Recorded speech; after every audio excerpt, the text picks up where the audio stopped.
When Nintendo presented the Switch a few weeks ago, they gave us an epic trailer for Breath of the Wild.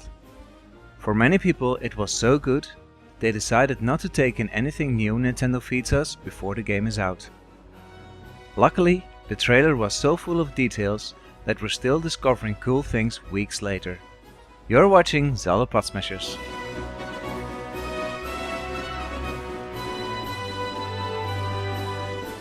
Now, a few months ago, what I would do is watch all the analysis videos of other YouTubers and only tell you the things that they missed.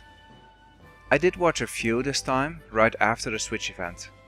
But a few days later, the internet became a dangerous place for those trying to avoid story spoilers. So I might be mentioning a few things that others have as well, but you'll just have to forgive me. The first thing to take from this trailer: people were once afraid that Breath of the Wild would have almost no story. Let's not worry about that anymore.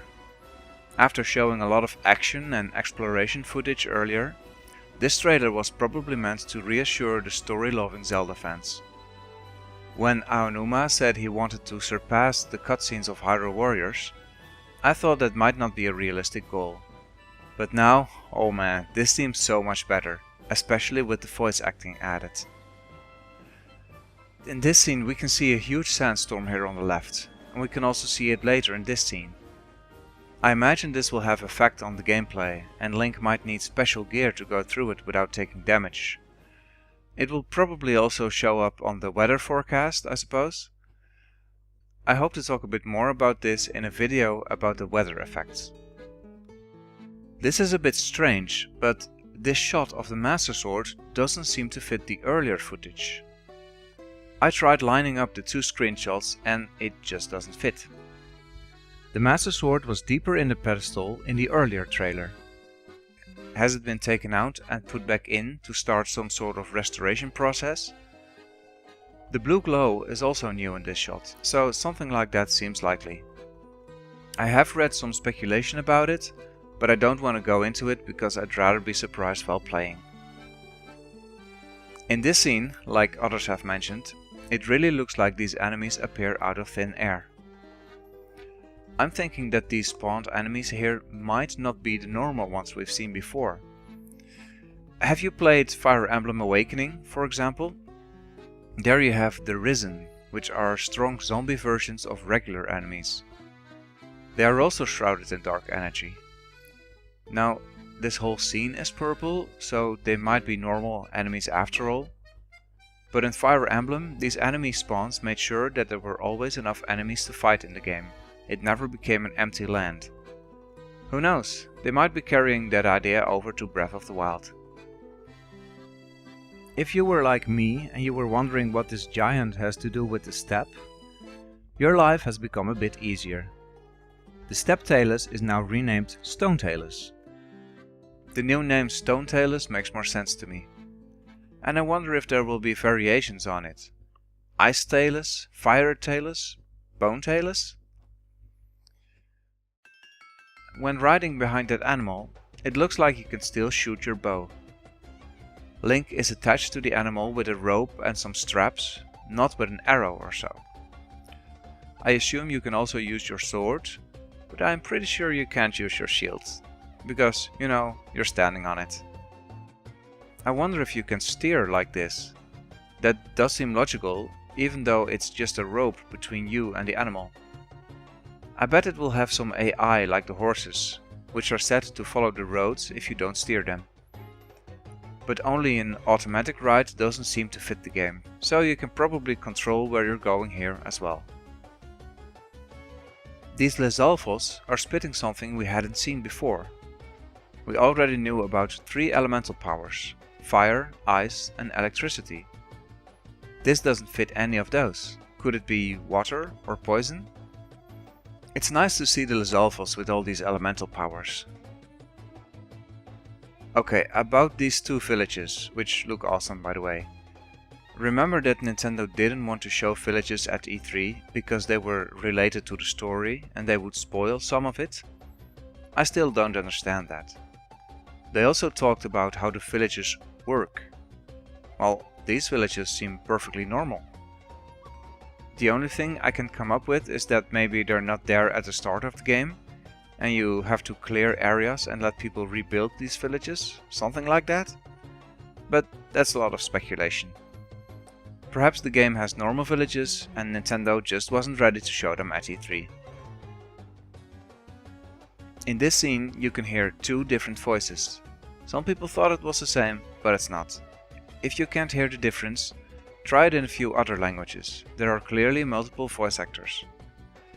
The first one is probably the Deku Tree, and the second one, well, my guess is the old man, who doesn't sound over 100 years old, actually. This shot shows Link and the girl who is probably a Gerudo, looking at what we assume is one of the mechanical beasts. Now, I know that both things may have been confirmed in the last week, but as you know, I'm ignoring possible story news and I'm liking that so far. So left and right of them are two animals. We saw one of such animals in this earlier shot, where it pulls Link through the sand. In this shot, you can see the straps that either hold a saddle or the rope that lets you slide behind it. The left one isn't a Goron, as I've heard suggested, because you can see straps on it like the right one has. Some details to notice here. This is a pretty small girl. In Ocarina of Time, Naboru was the same size as Link, or maybe even taller. This girl also has green eyes, instead of the yellow that all the Gerudo had in Ocarina of Time.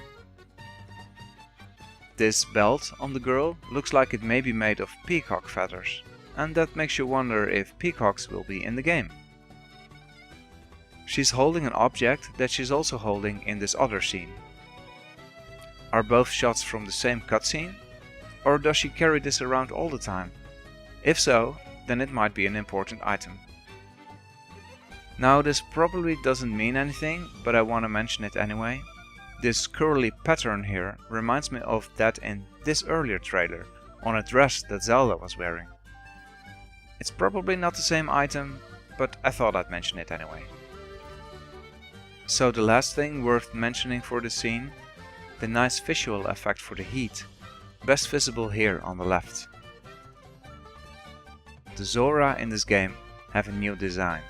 I really like how they look. But even the first time I saw it, I knew I had seen it before. Zora with whole fishes as heads. I did some thinking and then remembered the concept art for Skyward Sword.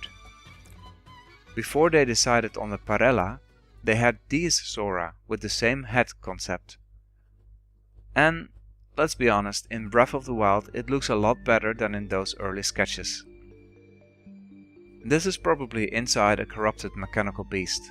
You can see some Calamity Ganon corruption here and there. While I was studying this, suddenly I noticed this Sheikah tech ball.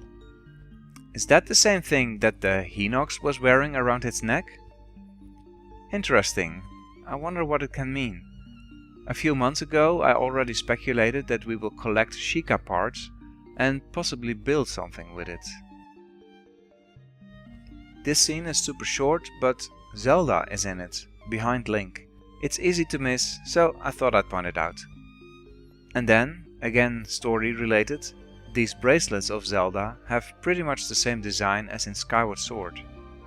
But it's made of a different material, obviously. There are actually many references to Skyward Sword, some also pointed out by other YouTubers. I think it might be relevant to the story, so I don't want to go further into Skyward Sword connections here. I took my sweet time, but I figured that most of these things hadn't been pointed out by others yet. Nintendo has gone into their final month of promotion, and they are going to pump out more and more information. Remember that this video was story spoiler free, but I can't guarantee that for the comments. Actually, if I notice spoilers showing up in the comments, I'll even stop reading them myself. As you probably noticed, I love reading and replying to your comments, but I might tone it down in the coming weeks. But for now, let me know what you thought, how hyped you are for the game, and how you will kill the time until the game is in your hands, or rather in your Switch or Wii U. Just over 3 weeks left. I'm Stefan and you've been watching Zelda Pod Smashes.